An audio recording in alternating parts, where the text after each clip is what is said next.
Epic. Right.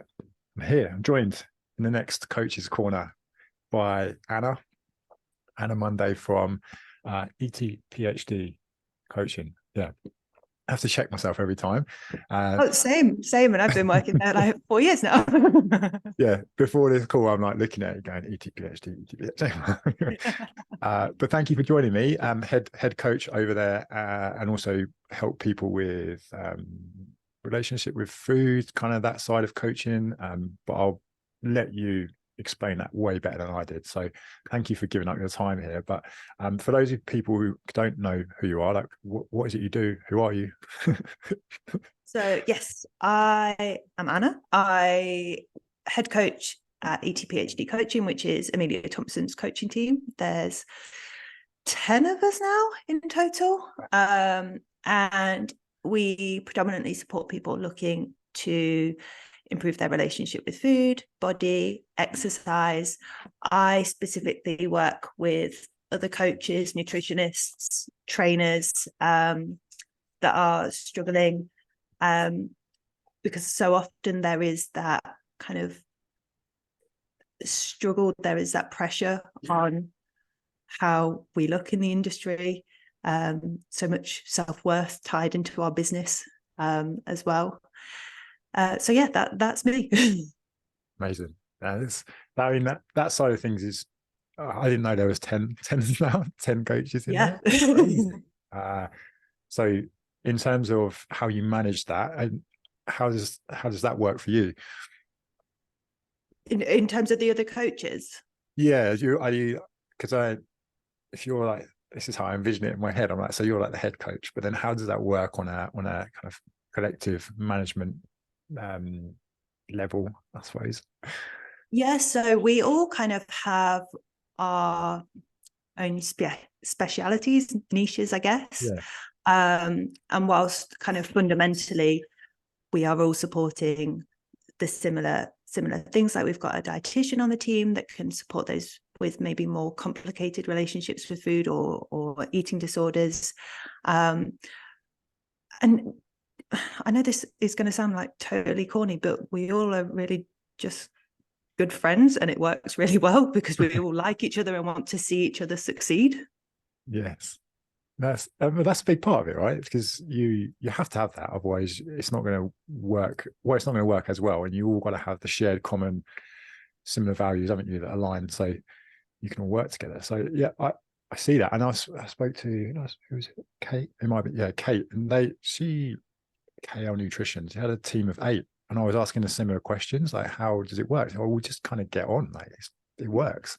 So it's brilliant. I just wanted to go back there, so I skipped into that because I was like, oh, 10. Wow, amazing. In terms of the people you work with, so more of the coaches, nutritionists, people who we still think that coaches are like invincible to the feelings that our clients might have, don't we? So we're like, oh, no, we don't. That doesn't affect us. But I don't know if you you will see this, right? But sometimes I feel it's even worse, like in terms of how coaches see themselves and how they feel in that. So how do you find working with coaches in that aspect? I absolutely love it. Genuinely, absolutely love it, because I think so often when people start working with me, like you say, as coaches or trainers, nutritionists, there will be so much shame because we feel like we shouldn't be struggling with this. I feel like a fraud because potentially they're even supporting other people with their relationship with food, and feeling better in themselves in general. But they often forget that, like, fundamentally they're still human and they're not exempt from having these things. And like realistically, working within the fitness, health, wellness space, there is so much pressure on us to look a certain way. It is an image-based industry, unfortunately, because like so often, like if we think particularly kind of personal trainers, people will be coming to those because they want to change how they look, whether it's to lose body fat or to build muscle. So they are going to go to potentially someone they feel kind of like fits the look that they want to be working towards. Yeah, Yeah, agreed. That so the whole thing, like your body is your business card, kind of that message, right? And the kind of coaches that then come to you with for help, do they fit into like a certain, sounds really bad, but like do they like a certain type of coach, do you find? Because the reason I ask that is you've got, like you mentioned there, that those coaches who will plaster themselves or like, and again, it's just marketing, isn't it? So you've got that image of what someone should aspire to be like. Mhm. But then are the coaches who don't feel that they want to be doing that, don't want to portray that. So are they coming to you for help in terms of how do I feel, how do I fit in this space? How do I do my job properly? Is that kind of, does that make sense?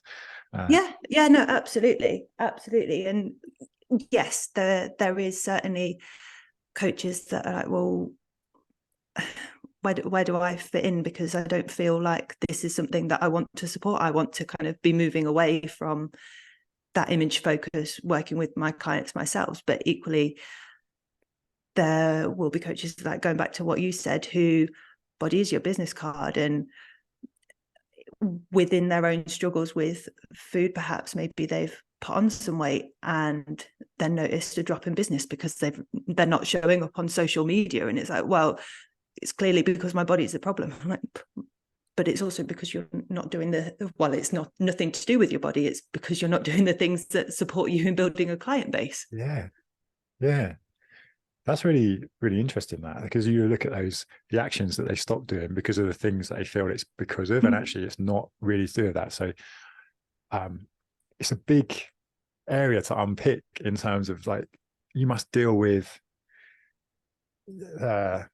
like all kinds of different complications in terms of like how people are thinking around like and the way that people might come into that as a job as well. I'm thinking of the classic, like, oh, I've competed and things and done this, and then suddenly go into coaching. Just go with it straight in with the attack. Yes, that was me. So no, right. I mean, it wasn't aimed at you. That sounded terrible, but like having that journey in that we see is so common, but then maybe not having that time to spend on themselves and some of the things that have happened along the way. So we definitely need coaches like yourself to be in there doing that, because that is not enough people like that. But do you find that coaches find it hard to kind of open up about those things, or even like, are they even aware of it? And I don't know, when they come to you? Or? They're certainly aware of it to a degree. Like I said, they know that they're struggling with X, Y, and Z, but they don't want to talk about it because they're a coach and we shouldn't be having these problems. But often it's kind of how maybe deep-rooted some of these things are. Like you say, me, for example, I came into coaching, well, personal training off the back of competing, and there was so much identity wrapped into that and how a coach should look, going back to kind of body image, but or how a coach should eat and train. And I didn't want to, my life looks completely different to that now. And it's the same thing with the people that I work with, in like moving away from perhaps kind of what they think they should be doing as a coach, and actually just finding a way of eating, a way of moving, a way of supporting others that works best for them. Yeah, I get that. That whole identity shift it's the same thing that happens in, coaches that work with people who lose a huge amount of weight, don't it? Like they identify as the bigger person, and it's like that's probably one of the main aspects that contributes to that weight regain sometimes, isn't it? Because the coach hasn't maybe done the work with them to shift the identity. It's the same thing, isn't it? But just in a different aspect, really. Wow. I say that I've massively simplified that. It's definitely we should talk about Apotheo. Oh, my camera. Sorry, let me just do this weird hand signal. If they see that happening, that's really the most annoying thing about this. I don't know how to turn it off either. So Apotheo. I'm interested in how you used it. I mean, did you use it before you came into working with Amelia, or was it?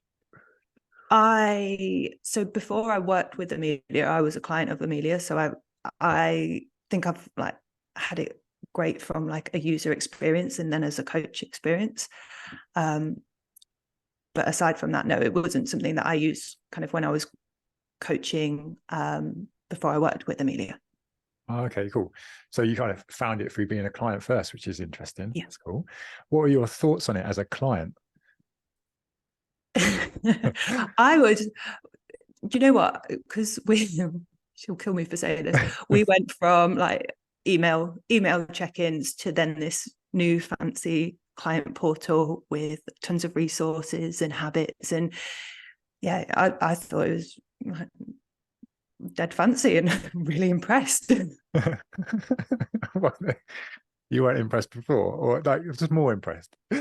just more impressed because all of a sudden we had all of these things available to us. I mean, the support, the care, of course, was absolutely the same, but all of a sudden I didn't have to kind of go into Excel and look at training programs, or kind of just have to say, yes, I tracked my macros. It was all there and I didn't need to do anything. Yeah. You get that from an accessibility, but also like the ease of everything where it is. How do you find it now as a coach? Like, how do you use it? What are your thoughts on it? Again, I think for our type of clients, it's fantastic. I mean, the fact that you can make it so personal for each client, like we'll have a bank of habits, but you can still add individual ones for people. And likewise, like the resource library that we have. I genuinely am not sure what other platforms out there that would be able to do what we do. Yeah, because I think I spoke to Amelia when I did. I can't remember when that was, and I was interested in, because you've got like quite a lot of resources. Am I right in thinking how you use it? And with your coaching process, how do you personally do that? Is there, because I know Amelia was talking about like a written process, but how do you work with your clients through Apotheo? Yes, so still mostly similar to Amelia in written, like weekly updates. Have, now that there's the Loom feature, do use that for some clients, particularly those with like ADHD perhaps, because they find it better to kind of retain their feedback for the week. But because so much of our work is kind of reflective, having it written is often a lot easier for them. Yeah, definitely. And have you had a chance to look at the new dashboard yet? Have you seen it? I haven't yet, but I am very eager to. Yeah, I think it will suit the style of coaching as well, with the ability to like link easier to resources, and the voice note feature is definitely something. Yes, cannot wait for that. I'm not gonna it's just a nice it's just an option, isn't it? I think as well. And sometimes, I mean, I've been using it just to test out, and I think it's great, but then other times we still need to use video. But with the voice note, what feedback we have had was clients were like, "Oh, I'll put it on in the car when I was driving," or like, I could just listen to it whilst I'm doing something else. So that was quite cool. Yeah. So in terms of then coming into Apotheo, so you were a client first there. Were you coaching before that in some format or another? Or? I was gym floor personal trainer. Cool. So like the kind of move or transition into using Apotheo, how do you find that? I think because I'd had that client experience, it wasn't like this big shift. I was already kind of familiar with the layout, already familiar with kind of using things. So yeah, it was more so the like client setup side of things, and a bit more kind of what goes on in the background that you don't necessarily consider as a client. Yeah. How do you find onboarding new clients into Apotheo? It took me, I think, well, it's one of those things, isn't it? Like anything, a little bit slow to begin with, but you just get more efficient the more that you do. And now I think it's great. I mean, we've tailored our sign up forms, so we can get all the information that we need. And actually onboarding them very easy now. Good. It's good to hear. Yeah. I feel like that's the coming from it from a client point of view first would be really useful, because we get a lot of coaches who will say, I wish I could sign myself up as a client to see it, but if you already had that experience, it saves you doing it, which is great. Any kind of say obstacles, but is there anything that when you've been using it you've thought, oh, that's kind of thrown me, or anything that came up when you've used the software? No,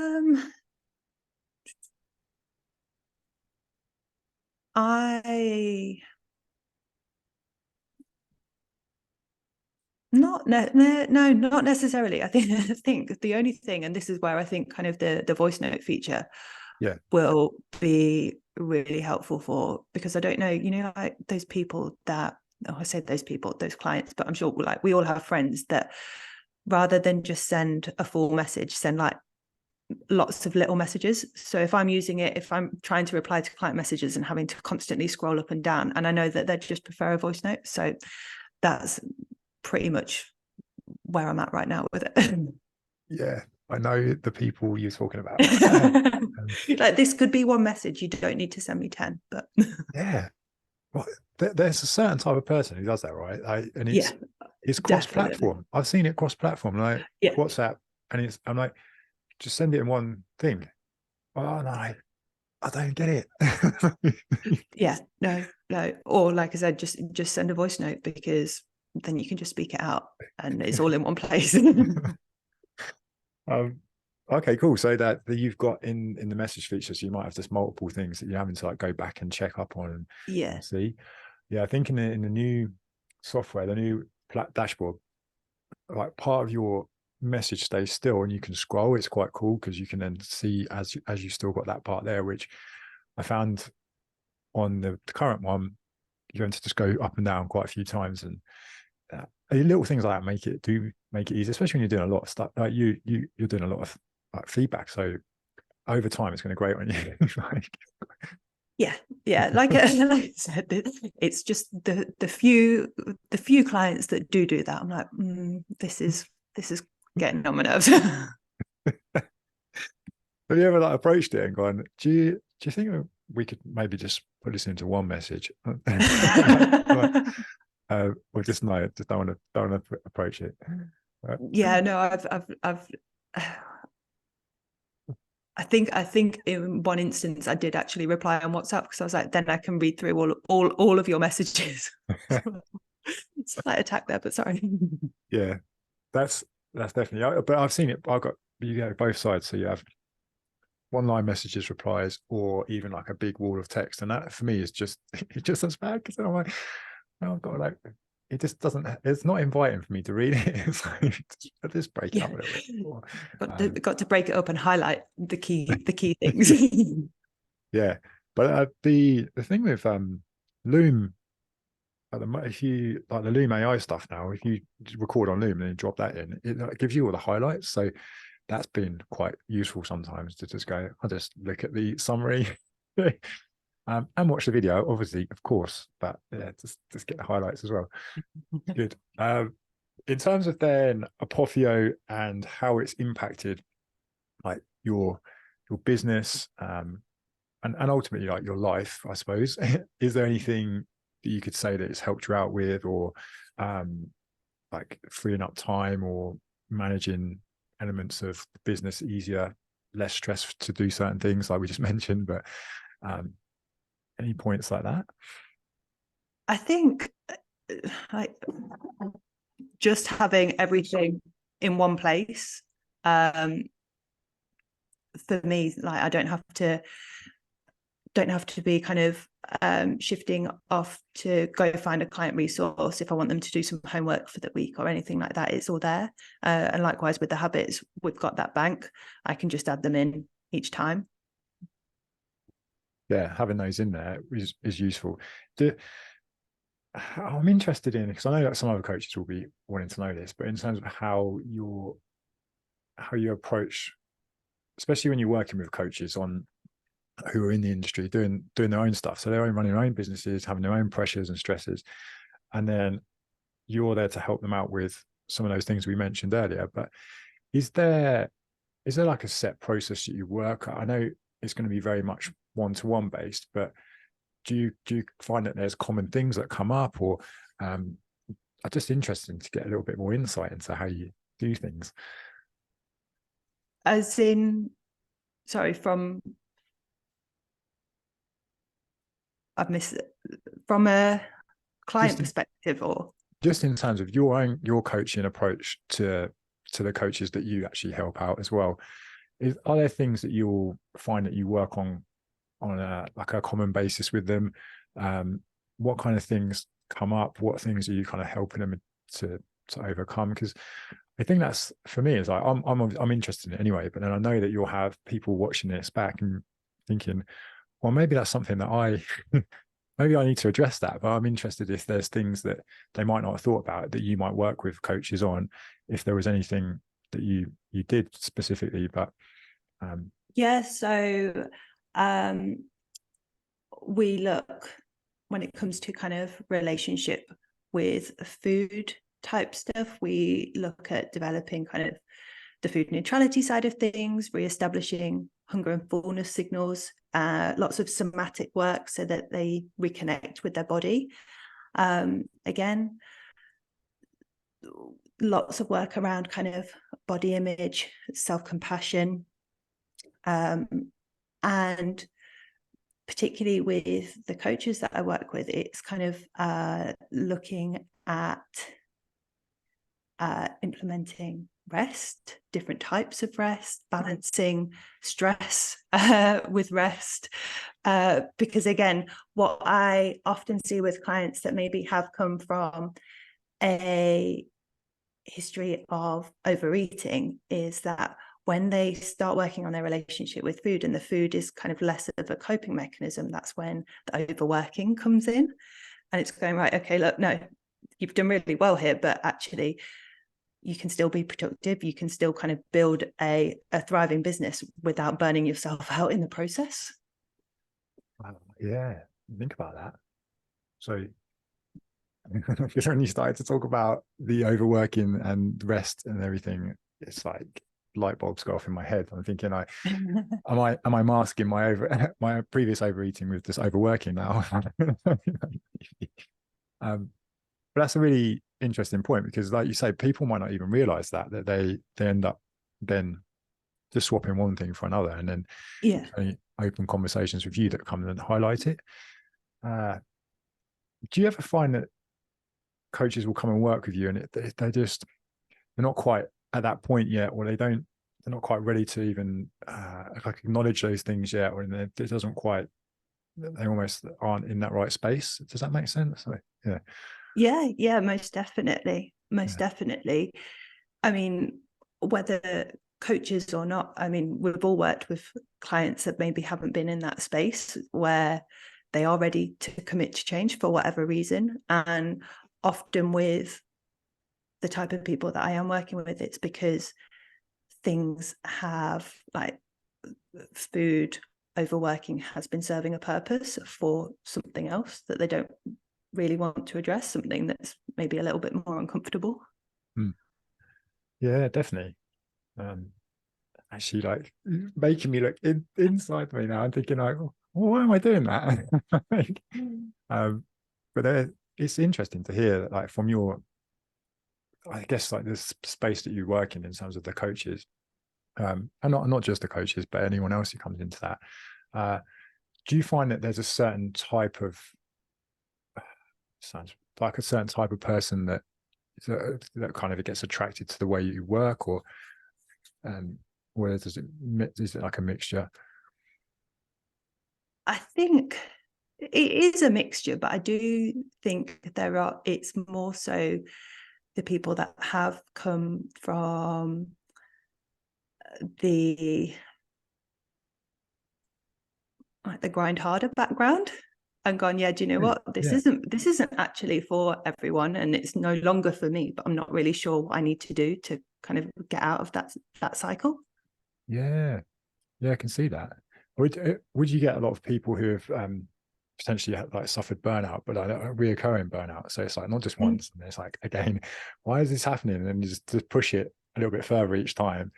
Yeah, because that's something that I find happens more and more with coaches and trainers in the industry. Is there anything you do specifically around that? How do you help them?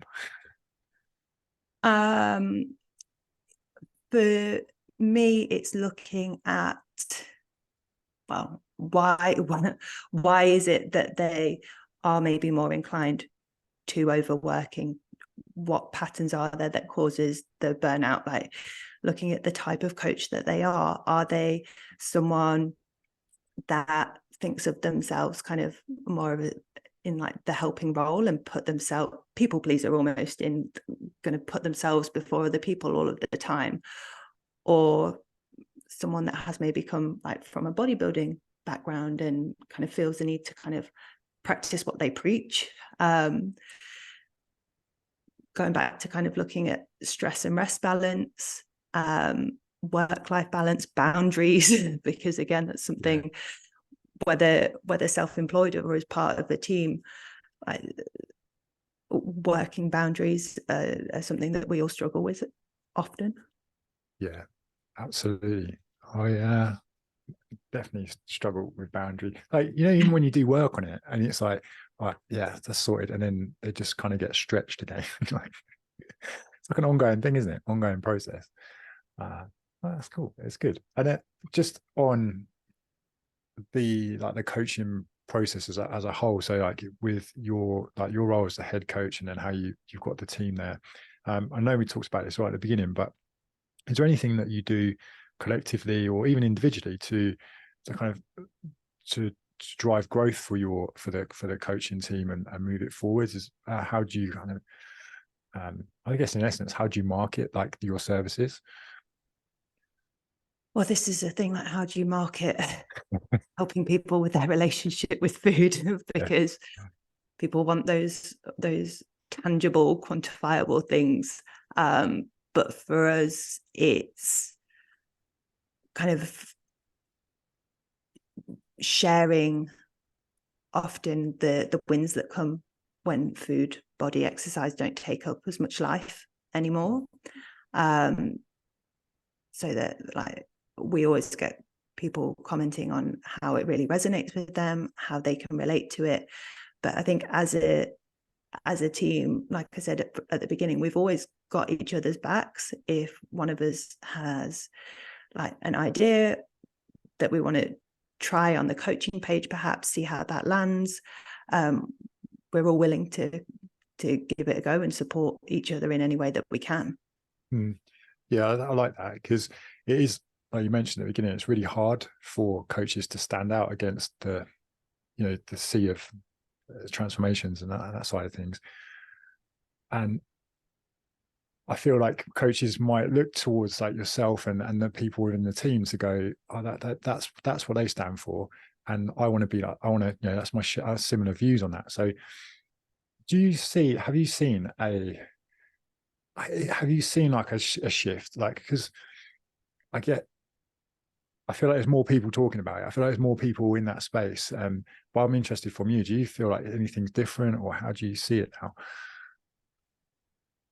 There's certainly a shift, and I think it's great to see that more and more people are talking about these things and are wanting to support other people. I think the one thing that I am mindful of is that there are some people out there that well, this is what I did and it worked for me, and not necessarily kind of have that knowledge to support a wider range of people.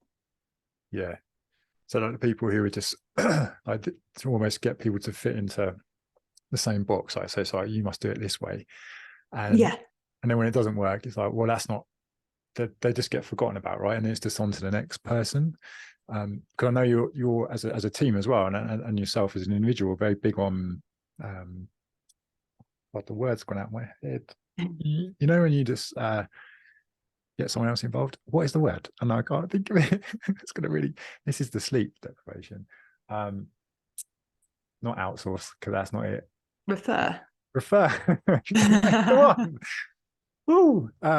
Yeah. So like referring when it's out of scope of practice, things like Yeah. that. So, yeah. Coaches feel like they can't do that, or maybe if they like they'll try and do something because they think they could maybe help out, and in reality they're probably better off just referring, and it has a long-term bigger impact on the business anyway. But yeah, is that stuff that you're quite big on as well? Yeah, absolutely. I mean, it's something that we have always been big on because of the nature of the work that we do.